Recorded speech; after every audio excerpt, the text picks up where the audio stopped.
Gun control. People keep talking about this lately. How do we keep the guns out of the hands of lunatics and crazy people and criminals?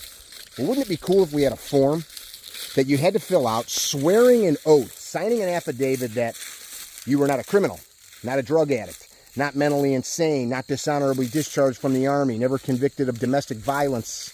Well, I forget we have that. It's called a 4473. Wouldn't it be neat if you had to subject yourself to a criminal background check? Well, I forgot we do that. We've done that for decades. It's called the NICS system.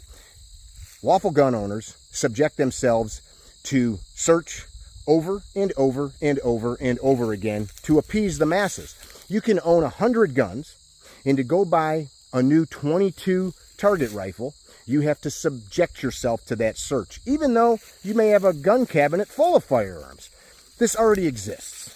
So I think if you're going to comment on gun control, you should understand the processes that are already in place everywhere if you're going to buy a firearm.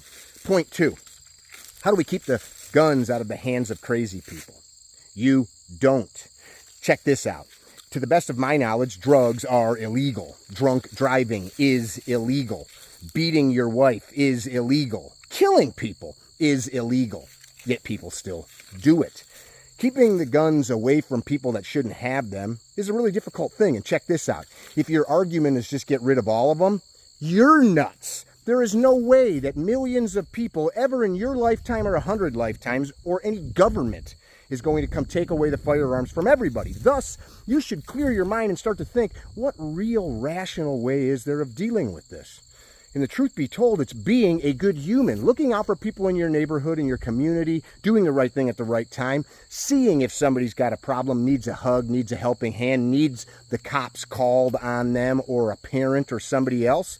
When we don't pay attention and people are left to their own and their heart turns evil and filled with hate, you ain't going to stop that person. Sorry. You know what does? Counter violence. And that's a sad and disgusting thing.